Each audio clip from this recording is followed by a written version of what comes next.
Well, good morning, everyone. It's Martin Fair here, here on behalf of SLCan, and I'd like to welcome you to our January webinar.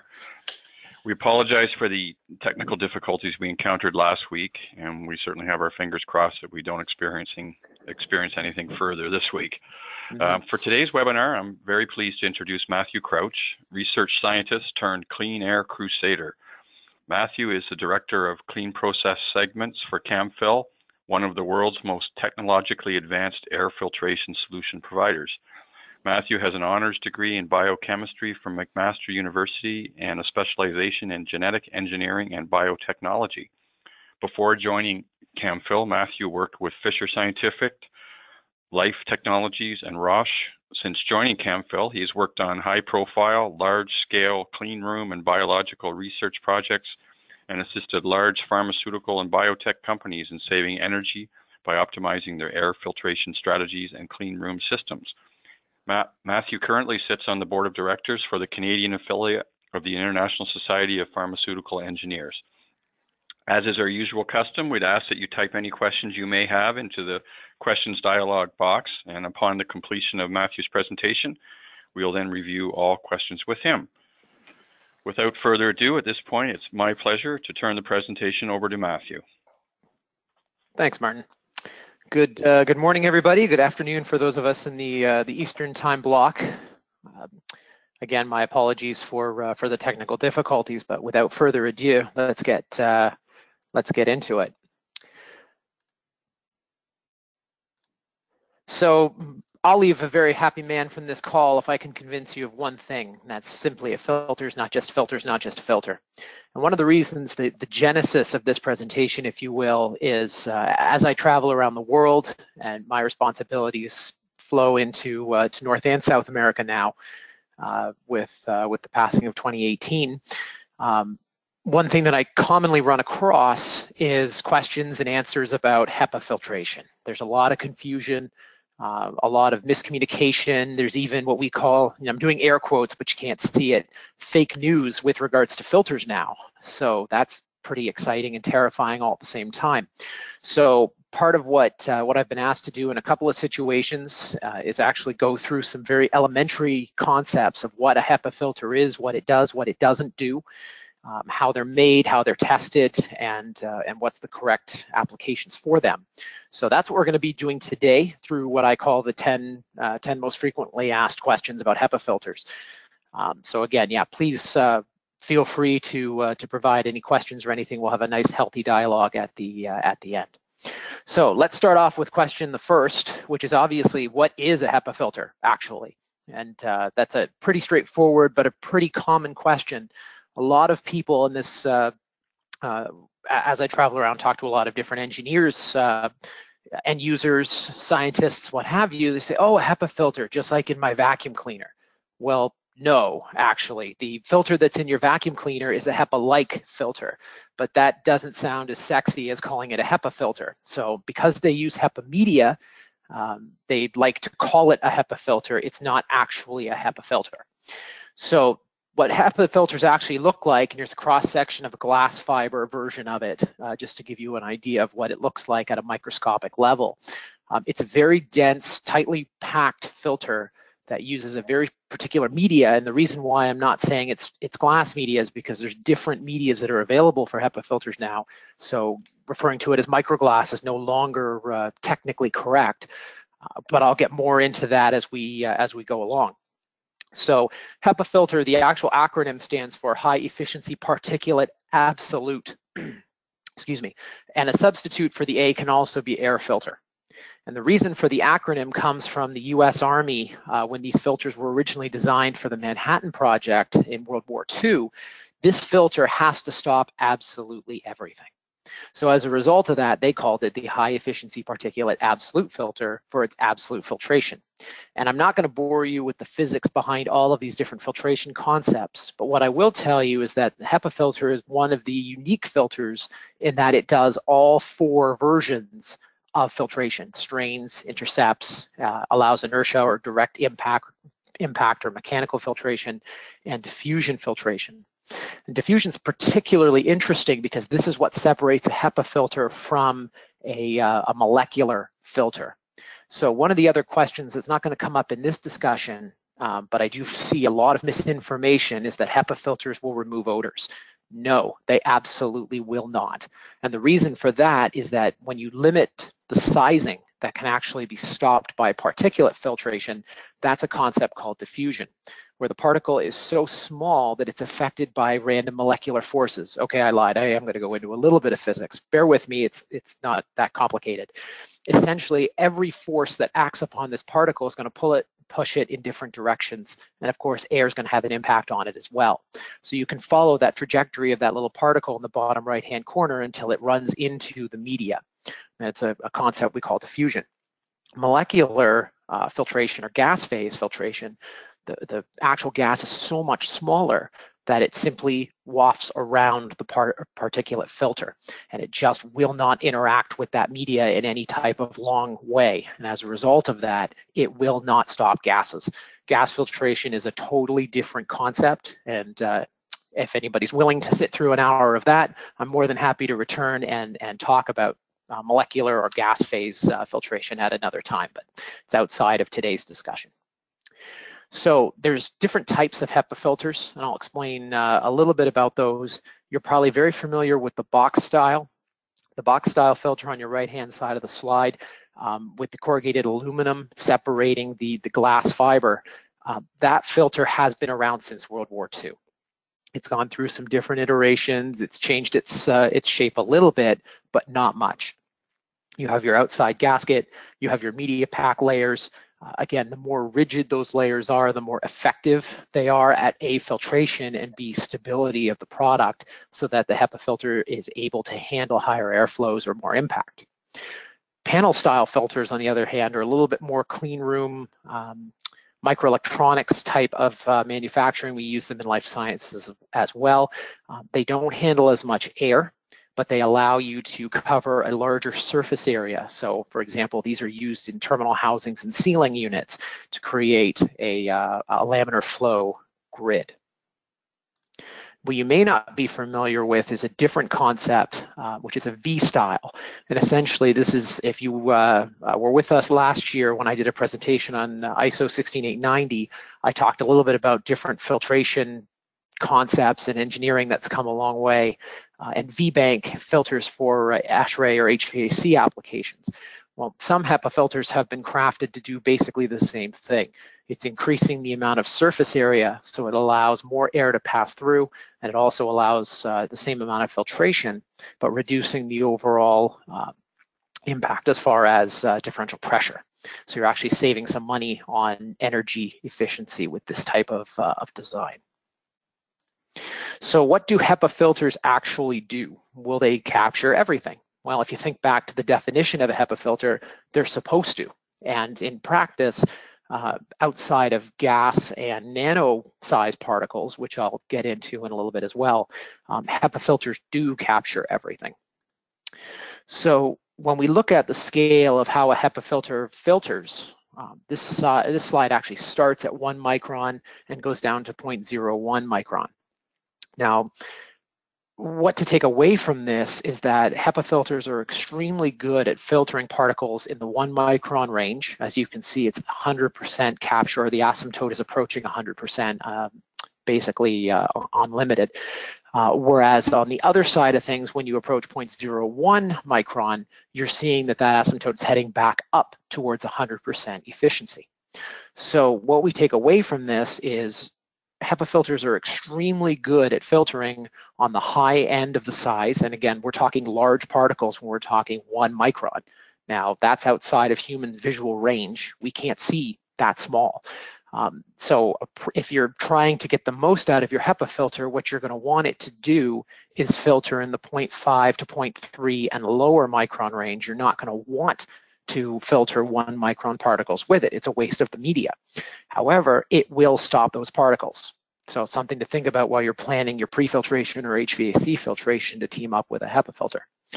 On the other side of things, as I said, with diffusion in play, which is the random molecular motion of small particles, you'll see that the efficiency of the HEPA filter begins to come back up towards 100% as those particles approach 0.01 micron. Now, What this image won't show you is that once it gets down to gas size or actual molecules, 0.00001 micron, that efficiency falls off entirely and it plummets to zero very quickly. So that's obviously when particles are far too small to interact with the media, and therefore it loses its efficiency. One thing that's very important to take away from this image is what we call MPPS, or most penetrating particle size. And in that case, you can actually see that if you go down all the way to the bottom here, the very bottom of the curve at 99.99% at MPPS, you're going to see that at this 0.23, 0.21 type range, that's when the HEPA filter falls to its least efficient capture rating, okay, 99.99%. And that's why you're going to see HEPA filters that are marked at 99.99% at MPPS, or at 0.3 micron. These are the sizes at which they're actually measured for efficiency. And again, we'll get into that in alarming detail as we go. So one of the most common questions that I run into, and this probably should be question one, except I'm trying to go in a particular order: when do I change my HEPAs? How long does a HEPA filter last? And the answer to that is, well, how long's a road? How long's a journey? How long's a path? HEPA filters last until they don't work anymore.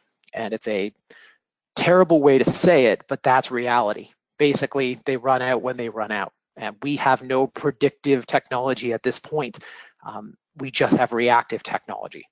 So I know that there's one particular manufacturer that I'm extremely close to that I'll hint at. We're working on a technology that actually does have a lifespan associated with it, and you'll hear more about that later on this year.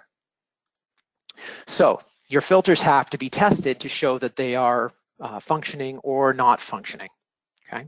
So as the question before, well, how long do they last? They last until they fail their test. They last until they fail their certification. And that's why you have to certify them. That's why you have to test them, because a HEPA filter is not technically a HEPA filter until it's been tested. And that's why the HEPA filter in your vacuum cleaner, and again, I'm doing air quotes, the HEPA filter in your vacuum cleaner or in your home, in your air purifier, they're not HEPA filters. Okay? And that's because they've never been tested in function. They've never been tested before they left the factory. So they are not, they're HEPA-like filters.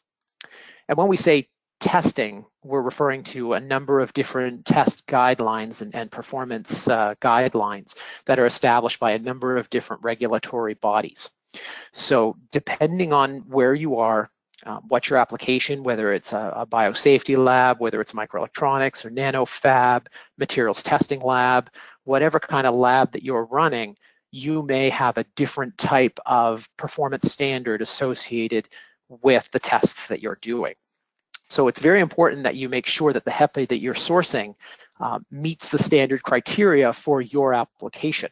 Not all HEPA filters are created equal. Not all HEPA filters are tested by the manufacturer or tested once they reach your site. That's up to you as the end user, as the specifying engineer, to make sure that you call out a particular HEPA that's tested in a particular way, and to make sure that if it's being certified on your site, the certifier who's doing that certification is following your standard of choice. If it's you that's doing the certification, you need to make sure that your people are trained in order to follow these criteria. And just as a visual illustration, just to show you that the testing particles vary based on which standard you're using. So for example, EN 1822 or ISO 29463 would use something on the smaller range, 0.3 to 0.1 micron particle size. So that would be PAO or polyalpha olefin, which will come up a bunch of times during this discussion today. DEHS or similar size particles. IEST RP001, which I'll go into a little bit more detail, which uses primarily a photometer test approach as opposed to a particle counter. When you're looking at European standards or the way that a certain company, we'll say Camfil, actually does their factory testing, it's using a particle counter, which is extremely accurate and far more precise than using a photometer. And the reason being is they want to make sure that the particles that are being tested or used for test are appropriately and accurately being assessed. Is the filter really doing what it's supposed to be doing? So who sets the guidelines? Well, in this particular case, we're going to dive into IEST a little bit more. And this is not a promotional thing with IEST, but it's more what you find in North America. We tend to use EST guidelines as opposed to EN 1822. And that's not necessarily a bad thing or a good thing. That just seems to be the standard by which we've all come to work around. So really it falls into a couple of different guidelines. I'm not going to go into too much detail. I'll provide these slides, or if you're a member of IEST, you can also go in and download all the protocols and guidelines so you can read these on your own time. Given my 45-minute time slot, I really don't want to spend too much time reading a slide. It's not my style. So I'll leave that for you guys to review. The real take home here is that filters of different types are tested at certain acceptance criteria, which is based on the amount of particles that are exposed to the filter and the amount of particles that get through the filter on the other side.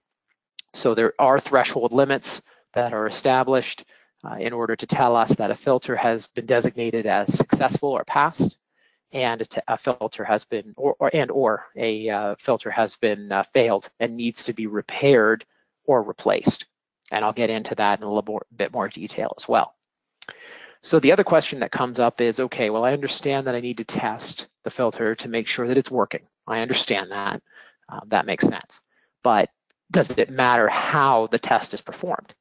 And the answer is yes. The way that the test is performed actually tells us different information depending on your situation and how you access the filter, how you provide aerosol to the filter, your test reagent to the filter.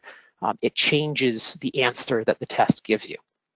So for example, if you're doing a global efficiency test, I'll try to explain this as best I can with this strange diagram that we made. Essentially, you're going to be adding aerosol to the main flow. So there's your aerosol generator in the bottom right-hand corner. You're going to be headed towards the actual filter housing. So in this case, this could be a bag in, bag out housing. This could be a air handling unit with a sole filter bank. And essentially that aerosol is going to go through an upstream probe, okay, with a diluter, which is going to take out some of the particulate to give us a much more accurate reading.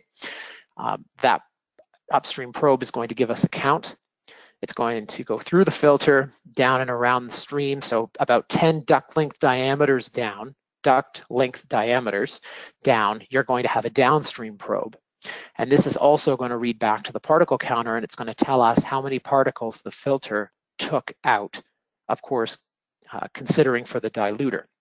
And that's going to tell us the total number of particles that were captured by the HEPA filter. And this does two things. So it gives us the overall pressure drop of the filter, and it tells us what the actual global efficiency of the filter is. And global efficiency, when referring to that, we're referring to what the filter bank as a construct does to remove particles in the air. So for example, if you're working on a nuclear application, you have a half-life associated with nuclear material. Global efficiency is fairly important because you want to make sure that none of that nuclear material is getting out into the outside airstream. So if all of the filters are performing well, then you won't have any particles or dangerous particles escaping. If most of the filters are doing well, you will still pass a global efficiency test, because if 3 out of 4 filters are functioning, those 3 filters could be absorbing enough material such that you will still pass the global efficiency test. Because it gives you a global number, it does not tell you the performance of the filters themselves. It's an overall test. So if there's 6 filters in the bank, or 4, or 10, or 28, it won't tell you if one is leaking. It will only tell you how the overall bank is doing. If there's only 1 filter in the bank, this is pretty straightforward. Obviously, if your test fails, that 1 filter had some kind of permeation or some kind of error. The next version of this is a leak scan or efficiency test, and that's done directly at the media site. So you're about an inch and a half away from the actual filter media. And in this case, you're doing much of the same thing. You're introducing an aerosol, as in the bottom right-hand corner.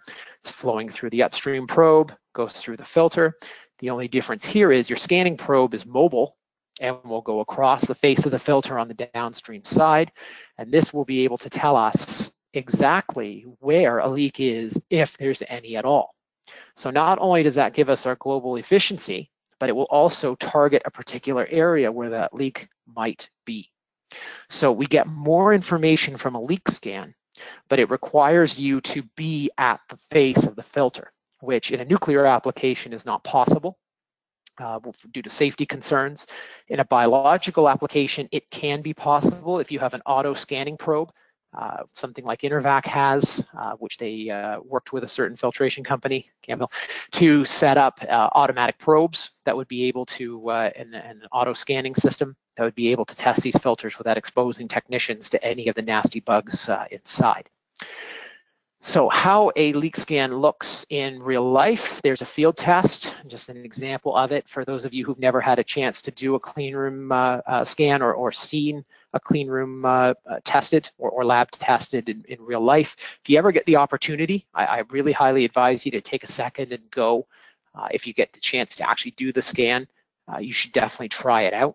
It's not as easy as it looks. It's very complicated, very time consuming, and can be challenging, especially if you're about 20, 25 feet in the air, as with some micro clean rooms.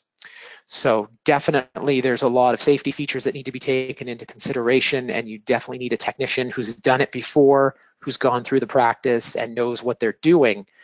Inconsistency or sporadic motion in a test can be catastrophic. You can lead to false positives or false negatives. So it's definitely something you need a patient hand and somebody who's done this enough times that they've got a system in play. So one of the things that comes down with field testing, there's a couple of different issues I'll address very quickly. One of which is the concept of bleed through. So in the case of bleed through, what it means is that you can change the amount of particles that access through a HEPA filter by changing the airflow, not only the speed, but the sheer volume of air that passes through a filter. By pushing more air through, okay, you can change the amount of particles that go through. And this is a concept that we call bleed through, okay? So if we change our velocity, okay, you'll actually see that more particles in smaller sizes will begin to pass through the media. And as a result of that, you're going to fail a filter that may not necessarily be in a situation where you should fail it. It's just the amount of air that's passed through is too high. The media was not designed to filter those particles and at that speed. So as a result, they slip through. Now, one of the dangers of using a photometer versus a particle counter is you will detect those particles as failure particles because there are more of them that are passing through the media at a higher speed elevation. So as a result, you will fail a filter that technically should not be failed. Okay, and again, as you increase that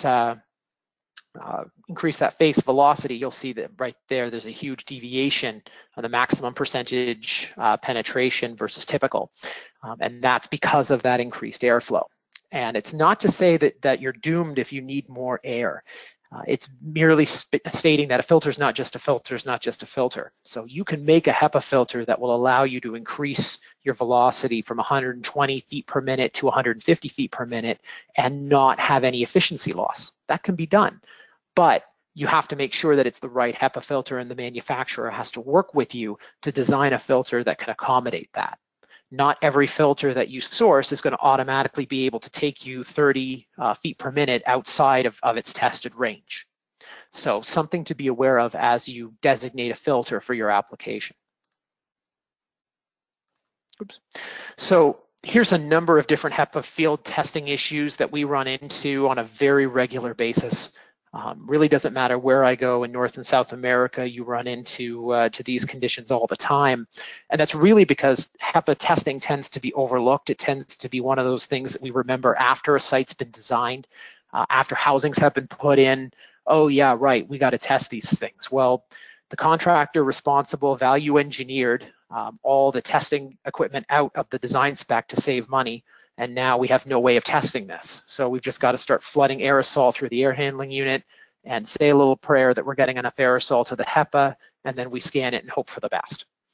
Well, sometimes that works, and sometimes that can be an absolute catastrophe. So what I always advocate for is don't allow anyone to value engineer the testing ability out of your HEPA filter system. Whether that be a terminal HEPA or bag in, bag out is irrelevant. Don't allow anyone to go ahead and adjust the parameters that make your lab safe and sustainable just to save the contracting company a couple $100 here and there. It's no benefit to you, it's an incredible benefit to them. So as far as HEPA issues, I mean, I'm not going to read the slide. I'll let you guys do that on your own time. But again, I mean, these are some very common things that we see as we travel around. Mishandling of the actual HEPA filters, corner and gasket leaks due to improper installation. There's another picture of of damage because the HEPA filter was balanced on something while it was being installed.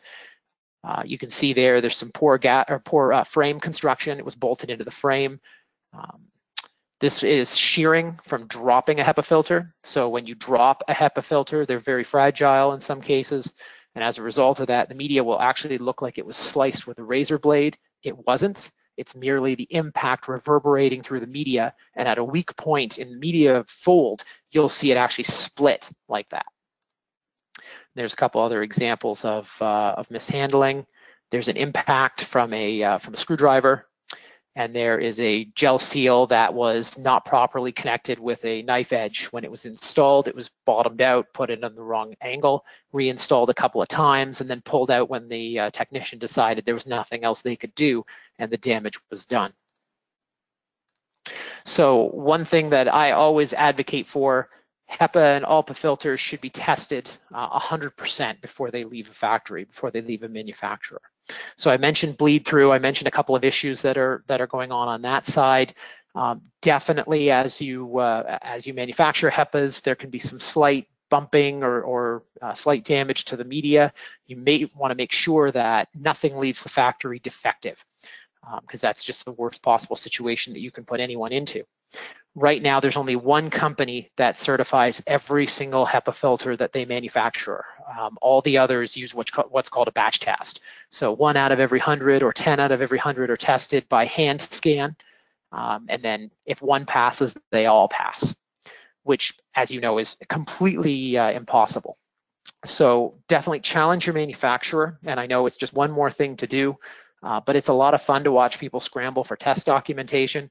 Ask them, hey, where's my certificates of confirmation for every single HEPA that you sold me, and watch the panic set in. If they panic, it means that they didn't scan them, or if they have every single HEPA filter has exactly the same test report, they did not scan each and every one of them, and you should definitely force that upon any manufacturer. It should be the bare minimum that they provide to you. So I've been told the more aerosol used, the better the test. Is that true? Absolutely not. So where we inject aerosol is again overlooked. It's a last minute type of thing. As I said, a lot of contractors like to value engineer these concepts out because it doesn't affect them. On the other hand, you as end users or you as engineers, this can lead to issues way down downstream, where you're going to have to try to certify these HEPAs a year later, and they're not going to pass because they either did not get enough aerosol or they're getting too much aerosol, and as a result, they are failing out. So where we inject aerosol makes a big impact. I'll always advocate to do it at the room side, and it may seem more complicated, it may seem more time consuming. It's not. Certifiers who've done this in the past have all told me that it's just the same amount of time, actually sometimes less, to do a scan by injecting aerosol in the air handling unit versus room side. The nice thing about room side injection is it allows you to control the amount of aerosol and be very accurate with your test.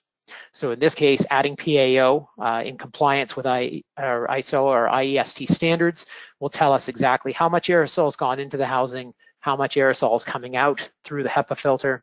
That will tell us whether this has passed or not. The problem with injecting aerosol at the air handling unit is you have to add a lot because that aerosol is going to be traveling through the ductwork.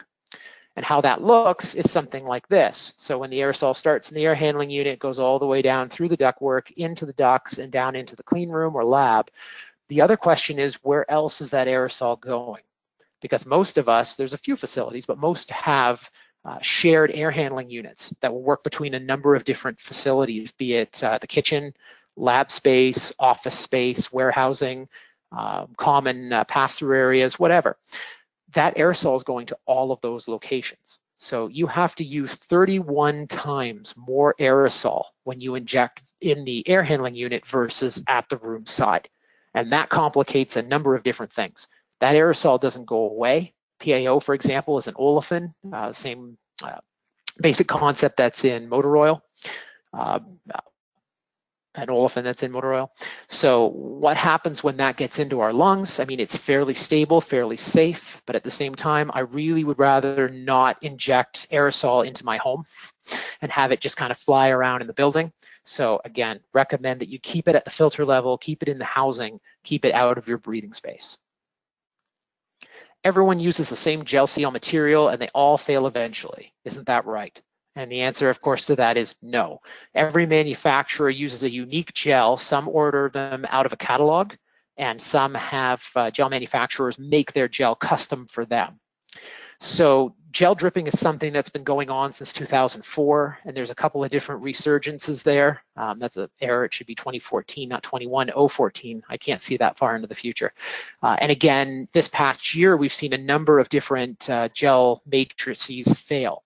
Now, there's one manufacturer who uses gel that hasn't had these kind of issues, and that's because of the research and development that's gone into it. All the other ones have had significant breakdown issues because they use a cheaper gel substrate.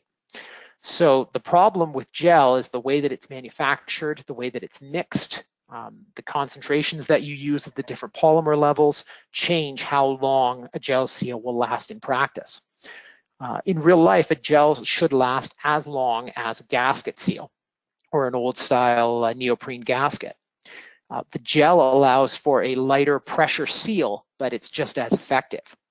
The problem is if you expose it to cleaning chemicals over time, you can see a cheaper gel break down, whereas a gel with high molecular weight, more expensive gel or properly mixed gel will last just as long and will not break down due to the cleaning chemicals getting into them. So again, one manufacturer has done significant research in this, and as a result has a much more reliable gel. The other ones continue to purchase an off-the-counter cheapest free gel. As a result, saves them money, but as an end user, you run the risk of having gel failure. And upstate New York had a situation last year where a hospital surgery suite gel was actually leaking into a cardiac patient. And luckily, it did not go into the open wound, but it did hit and strike the patient. So, of course, there's a lawsuit going on right now about that, and they have currently banned that manufacturer from the hospital. So it is very widespread. It's not just happening in life sciences. It's also happening within labs and within hospitals. It's an important aspect to keep in mind with your HEPA selection. So if a filter gets damaged, do I have to throw it away? Not necessarily. Depending on the level of damage, you can actually perform what's called a leak repair or a patch. And in that case, you would use the tool in the bottom left there. That's a micro syringe, right, to inject a RTV sealant, silicone sealant, right into the folds of the media, which can allow you to rebuild the actual media folds themselves and prevent any further leakage. Now, different standards have different limitations as to how much you can repair. So again, there's IEST, how much the factory can repair, how much the field can repair, and you should always certify a HEPA filter after it has been fixed. Unfortunately, the tool that I just showed you, the microsyringe, seems to be a very rare thing, as I've almost never seen anyone use that to actually do field repair. I see a lot of this in Canada, which I'm really unhappy about. It's basically going to Home Depot, getting a caulking gun and plastering the media pack with a ton of silicone sealant. So the problem with this is it's not actually solving the leak. It could be compressing the media to the point where you're actually introducing additional leak paths. Best case scenario, you've actually repaired the original leak and just reduce the increase the pressure drop. Worst case scenario is you've introduced additional leak paths, you haven't fixed the leak, and you've increased the pressure drop. So it's a terrible way to do it, and it's outside of the scope of IEST, for example. So what's all this about new Teflon filters? Many of you have probably heard of PTFE filters or plastic filters, new medias that are coming out right now. PTFE is not new technology. It's been around for a long time. The first PTFE filters were pleated in 1994, and that was for the microelectronics industry. So expanded, or ePTFE, which is all the latest craze according to one manufacturer who owns the company who makes the media, which is why they're so particular about telling everybody about it. It's not new either, and it's not Teflon. Teflon refers to a very particular substrate of PTFE that's used in clothing and in frying pans. Recently, actually, they've come out with a number of studies saying that Teflon frying pans are incredibly dangerous. So it's not a Teflon media that technically goes into these filters, but an ePTFE substrate media. So why is it all this attention? Well, there's a couple things. PTFE is said to have a lower energy spend, lower pressure drop. You reduce your CO2 footprint as a result of that. There's less physical damage to PTFE. It's a little bit more resistant to contact versus glass. You still have to certify them. You still have to test them. And there's some challenges with regards to that testing place. And then the biggest reason, without editorializing, we seem to have, again, dawned on the fact that the manufacturer who owns the guys who make PTFE are really promoting it because it's money directly into their pockets. So it's being commercialized as the latest and greatest, but there's more to it than just that. So when we look at the different medias that go into it, you start with microglass. As I said, this is the original filtration media that replaced asbestos back in the 50s, refined in the 60s, and it's been the core as far as installation within North America and all over Europe. So PTFE, the first PTFE saw users in 1990s. It's expanded out into the 2000s, and again, primarily in microelectronics because they don't have to certify HEPAs. What it looks like when you actually impact the media, there's glass fiber impacted on the left, there's PTFE impacted on the right. The media on the left, the glass will actually shear off, as you can see in those little caves and valleys and ebbs that it's in the picture there, whereas PTFE bends. So you don't see as many leaks introduced from impact as you would from glass. The problem with PTFE media, however, is that there's more to it than just simple filtration. So many have not considered that glass on your left versus PTFE on your right. Glass is layered, so naturally layered. As a result of that, it's very effective at filtering very small particles. That's when you're approaching nano-sized particles. The curve I showed you at the beginning, they're very effective at that. PTFE is more like one single solitary layer. So generally, manufacturers will layer and layer and layer PTFE solutions on top of each other because one layer of media is very ineffective at solving this problem. And as a result of that, you lose some of the energy-saving benefits that you originally had attributed to it. So when you look at other technologies that are available in the marketplace, you also get into what's called FPL, or fine particle loading technology. And that's being able to create PTFE that has layers thick enough to be able to surface load just like glass. Now, currently, the manufacturer that has the company that builds the PTFE filters does not use this technology. As a result of that, their media does not hold up versus time. All of those look like this when we put them into a nice little comparison chart: microglass versus PTFE, fourth and fifth generation ePTFE, which is again the manufacturer that owns the PTFE manufacturing console, and then a high FPL technology, which is different. Somebody else, another manufacturer I'm very familiar with, came out with that technology to use as a supplement for those who really want PTFE but don't want to deal with the issues with testing and particle loading.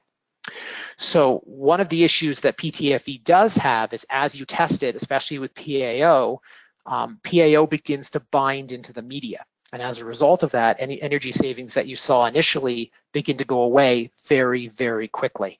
So you basically have a filter that should last between 3 to 5 years, last between 1 to 2. And this has already been documented in a number of different occasions, including their first test site in the United States, where they put 2,000 of these filters in, and they were replaced literally a year and 10 months into usage. And at $1,000 a panel, it was exceptionally expensive. The end user was extremely mad. However, it was advertised as a complete success. And that's what I mean by fake news. It's still going on out there. Be very careful with stuff like that. And there's another thing here. This is taken right from a marketing piece from another HEPA manufacturer that shows that glass is eroded from any type of decontamination agent that's applied to it, and that's completely false. That's completely inaccurate. And I know research that's been done with chlorodicis and styrus to show that glass media can weather decontamination in a big way without too many issues. These images are doctored. And so it's amazing that they found exactly the same cross-section of media twice in a row when using an electroscanning microscope. That's practically impossible. I hope the technician bought a lottery ticket that night because they're definitely on a hot streak. It's just not capable of doing it. So unfortunately, that is something that we have to deal with in this industry now as well, is marketing pieces that have been sabotaged. So just the facts about PTFE. There's only one ePTFE membrane available in the industry. No, there's actually several, which means that you have to be very careful when you're choosing which membrane for which application. PAO good to go? Not necessarily, because again, as there's multiple different layers of ePTFE, some are resistant to PAO and some are not. So something you definitely need to take into consideration. More dust or bust. A lot of people claim that PTFE can actually outperform glass from dust holding. That again is false. Because it is a single layer, it loads far faster than glass, which has depth loading capabilities. So it is capable of lasting longer. Basically, ePTFE provides better filtration than glass as far as the efficiency is concerned. And again, that depends on your particle. If you are going in the 0.7 to 1 micron, yes, PTFE is very effective, even at small layers. At MPPS or smaller, no. PTFE falls short very quickly when you get into that range because it loses the depth filtration that I mentioned before. And laminar flow, again, because of the way that the media is arranged, PTFE is actually counterintuitive. It does not allow a simple laminar flow. It breaks the airflow up, and it actually makes it more divergent as opposed to laminar. So as a result of that, glass is actually still the weapon of choice when it comes to a laminar flow application, and probably always will be. Okay, so HEPAs are very unique and designed to work in specific conditions. I get it. Good, that means I've done my job. But how do we know what filter to use where? And that's a good question. This comes up a lot. One of the technologies that's available is, of course, clean room mapping. And that's something that, again, that company that I know very well has come up with a software that allows the end user to do that, or the engineer to do that, map out what filters to use in what application. That's a free software that's available from them. Another thing to do is to consult an industry expert, subject matter expert that's lived, breathed, and practically eaten HEPA filters over the last 8 to 10 years, knows a little something about something, and would be able to help guide you through which ones to put where, which ones to avoid, what your testing regimen should look like, and how to design that. And there's other softwares that are available as well to help craft around the impact of energy, again, adding to the sustainability of your facility. What do you use where? This is something that has been used on a number of different sites within Canada, and I'm happy to say we've had some tremendous success with this technology. And again, a test run or an algorithm is a heck of a lot cheaper than running a test bank. So definitely something that I'd recommend is use some of these software modeling technologies to show what HEPA filters you can use where at the biggest impact. So I'm pretty much done at this point. I'm just going to answer one final bonus question. I'm all about value. I like to get a little bit of extra whenever I go to the store, whenever I go anywhere. I like to get a little bit more than I paid for. So today I'm throwing in question 11 just to give you guys a little bit of a bonus here. Can you wash a real HEPA filter? And this comes up a lot, frighteningly so, because some manufacturers are going around and telling people, oh, well, if the filter loads, just vacuum it or just wash it. And the answer is no, you can't. If you actually wash a HEPA filter, you'll damage the media. And that doesn't matter if it's PTFE, if it's asbestos, if it's glass, it doesn't matter. You'll do damage to the actual form itself, and you'll create leak paths where there weren't any before. Now, HEPA filters are 100% humidity resistant, and it is very different, impact versus water versus humidity. And a proper HEPA filter, you can saturate it with 100% humidity, give it time, and that water will actually begin to leave the media surface and will go back to regular pressure drop, and the media will not be damaged as a result of that. However, if you take a hose and start spraying the media with it, which I've seen some people do because their manufacturer told them it was okay to do it, you will damage the media very, very quickly. And as a result, you will now have to replace that HEPA filter. So can you wash a HEPA filter? No, definitively no. So last thought as we close, the most dangerous combination that I see in any organization is copy paste. And that's outside of engineering into operations, into the idea that you're sustainable and you're as sustainable as you're ever going to be. So you just keep doing what you're doing and hope for the best. What got us here is not going to get us into the future. So please don't fall into the copy paste scam. Make sure you think about what you're using, why you're using it. Do you specify a particular HEPA filter? Why do you specify that filter? Because somebody told you to, because a contractor told you they could get a cheaper one at half the price. Oh, it doesn't have a test certificate. That's okay. Who cares about that? Well, hopefully from today's session, you've learned a little bit about why that's dangerous. Obviously, if you're using a HEPA filter with no certification, no test results, then you could be using a filter that has massive leaks or never worked in the first place. There's definitely a lot of different filters available on the market these days. Almost none of them are properly tested because it's expensive. So please be safe. Please think about what you're using. And hopefully after today, I've at least convinced you that a filter is not just a filter, it's not just a filter. So that wraps it up for me. If there's any questions, here's my contact information. Obviously, as you know, I've usually around at the shows and everything along those lines. When I'm in Canada or this time zone, you can easily get me on my phone.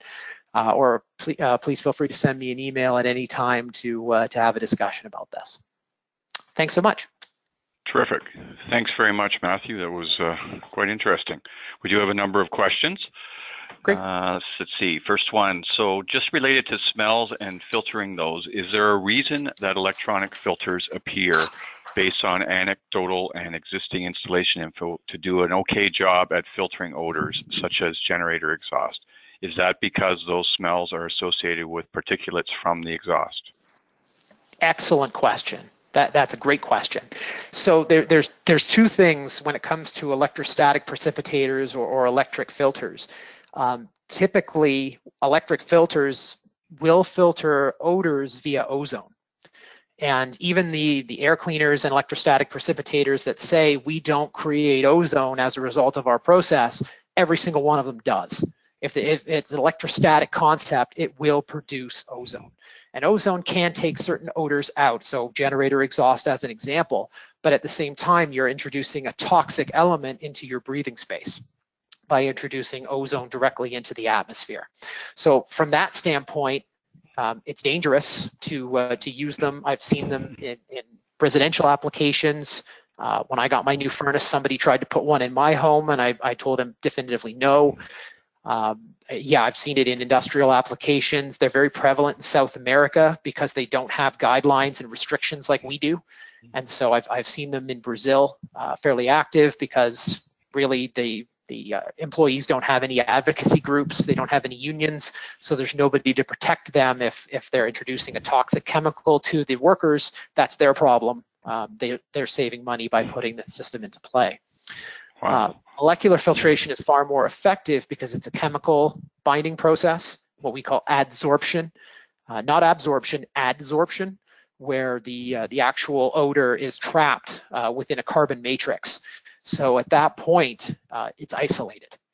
The problem with an electrostatic solution is not only in most cases are you producing ozone, you do get a bit of a placebo effect as well, where we're told, hey, same thing with algae or biological separations.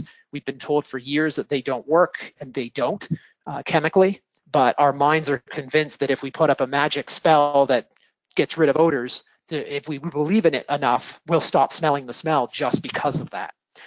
And that's unfortunate because we're still being exposed to those odors. The other problem with generator exhaust is, take diesel as an example. If we can smell diesel, we're already over the maximum threshold of human allowance for that chemical. So incomplete exhaustion of diesel, the World Health Organization has a certain range of carcinogenic exposure. If we can smell it, we're already over that range. So this is another reason why molecular filtration is a much better idea than simply masking it with ozone or simply trying to cover it up with a placebo, because we're still being exposed to that chemistry. Does that make sense? Does that answer the question? I think so, yes. Next question. Let me see here. How can you prove upstream aerosol uniformity across the entire housing in a room side injection scan test? And at what point does a diffusion ring become ineffective at dispersing aerosol in higher volumes and velocities of air? Another good question. So one of the ways that you can do this is by actually removing the filter and doing aerosol tests without it. So you can set up a sensor grid or a sensor array that will allow you to test the aerosol injection ring to make sure that it's performing equivalent dispersion throughout the entire HEPA filter and across the surface of the HEPA filter. So again, taking experience from our technology and what I'm familiar with on Camfil side, in collaboration with IEST, we have done probably 40 different aerosol studies to show that aerosol injection rings are nice, well dispersed, polydispersed throughout across the surface of the HEPA in a nice equivalent way. And we've actually done drawings and schematics to show how that aerosol is registered through all those target sensors. Conversely, we've also done studies of other companies' hoods where we've shown that certain other technologies, not dispersion rings, but other dampers or point injection spots. There's a couple of manufacturers that just have a tube that goes behind the damper and just spits aerosol into one location. And it's been proven that that just doesn't mix. It just sits in one particular area and saturates the HEPA filter in one area, which will either, again, register a false negative or a false positive. Best case scenario, that area won't show a leak and there's no other leaks in the filter by happenstance and the filter's fine. But most likely what happens is that area becomes saturated, aerosol will pass through the media and you'll fail the HEPA filter when there really was no failure to begin with. So it basically through testing, lab testing has shown that certain rings perform very well based on design. There's a lot of copycats out there that have just seen, hey, there's an aerosol ring, I'm going to stab some holes in a ring, stick it up inside my hood and say, yeah, this is equivalent to all the other ones out there. It's great, IEST conforms, boom. And the problem is there's no actual test data to back it up. So what I would say in that case, if there's any questions as to whether the aerosol ring meets or exceeds expectations, same as with certification reports, ask the manufacturer to provide their air tests. Who's done their air tests, how was it done, and what did it look like? And anybody who knows what they're doing should easily be able to provide that to you. Okay. The next question, what is the difference between HEPA and ULPA, and when do you see ULPA filters used? Okay, so HEPA versus ULPA. So ULPA just being the ultra low particulate arrestor, so or absolute. And ULPA filters are extremely good at filtering particles that are far smaller than what a HEPA filter can filter. Unfortunately, the ULPA presentation is a whole other 40-minute talk. I was going to try to slam that into this, but I didn't feel it would do the HEPA side justice, so I left it out of this discussion. Okay. ALPA filters tend to feature into nanofiltration or core element testing labs. You see a lot of it in aerospace manufacturing when precision is key and you have to make sure that contaminants are at an absolute minimum. For example, if you're laminating the outside of a satellite, even a 0.5 micron imperfection can lead to stripping of that enamel when it's heading outside into outer space. So, or re-entry, even worse. So as a result of that, nanoparticles need to be extracted from the paint or from the laminate, and you need an ALPA filter upstream to make sure that those particles are not getting in. Oddly enough, the manufacturing approach is exactly the same as a HEPA. The testing is exactly the same as a HEPA, but the media is far denser and is made from a different laminated microglass than you would see in a conventional HEPA filter. Okay. The next question. We are working on designing a suite where DNA work is occurring, some in a biosafety cabinet and some outside. Are there any standards and information on required filtration we should pay particular attention to, or a good source of information? The DNA involved is not a biosafety concern, but results in contamination to adjacent spaces are a concern. Sure, absolutely. From a guideline standpoint, there's a number of different things you can use. IEST, as far as how they do testing within the cleanroom space, is definitely a good resource to work backwards, figure out what kind of efficiency you want to establish, how you're going to test that, how you're going to operate your room, and then work backwards into what facility you could possibly put together. Another tool, as I showed, a cleanroom design software that's available. That's definitely something that I could help with if you wanted to work with me directly on figuring out the filtration for that site. Really, DNA is a fairly large molecule and typically not airborne when it comes to an outside contamination aspect. As a lab junkie myself way back in the day, I know that contamination can very adversely affect your DNA work, both by degrading your DNA or contaminating it within a transfection application or within a growth application. So obviously you want to limit the amount of exposure. One of the research projects that we're working on as well is chemical contamination minimization, or using molecular filtration to minimize the amount of chemicals that interact with DNA to prevent any type of downstream issues with transfection in the lab. But definitely what you're going to want to do is biosafety lab guidelines. Generation 5 is definitely something that you could use as a very base guideline. Those are primarily focused on threat levels. So as a result, if you're just doing DNA work, they're going to suggest that you don't even use a HEPA filter, which I would recommend you avoid that. For that reason, I mean, it's not a matter of danger to your users, but a matter of precision. That's definitely something that you would want to make sure that you're working in a lab bench, or you have a fan filter unit encapsulation or something over where the DNA work is going on to make sure that you're not getting outside particles or contamination. Okay, and one more question. Can you speak to the correct installation of HEPA filters into housings with pleat orientation? Does your company have suggestions on installation and or documentation to support that recommendation? Absolutely. So when it comes to HEPA filters, there are typically two sides of them that are stronger than others.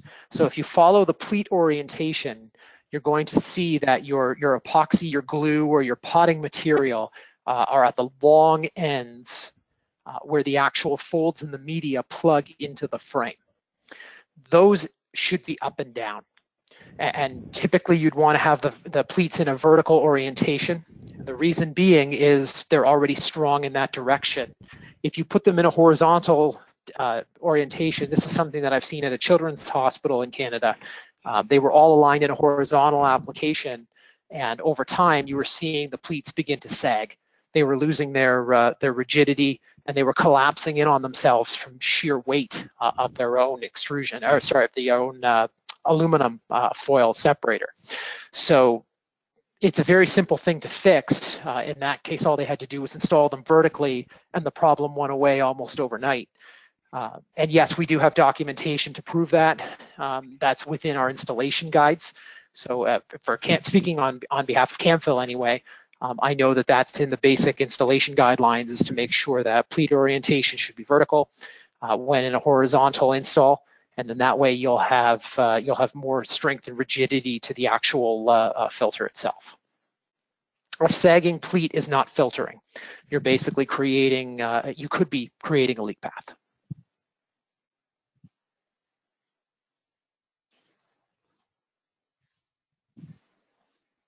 Did that answer? I think that got most of it.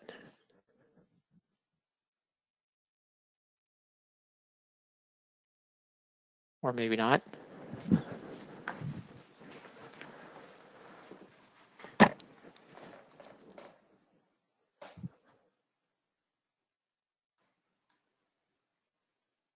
All right. Well, I'm still on the line. I don't know if we lost Martin. I can't hear him all of a sudden, so not really sure. I'm sorry. I'm sorry. I had a little technical glitch. Matthew, I just wanted to say thanks very much on behalf of SLCan. It was a terrific presentation, and I think everyone very much enjoyed it, and certainly based on the number of questions we had at the end. So thanks again. Hey, no problem at all. Thanks, Martin. Thanks, everybody, for your attendance today. Okay, we'll talk soon. Bye now. Cheers.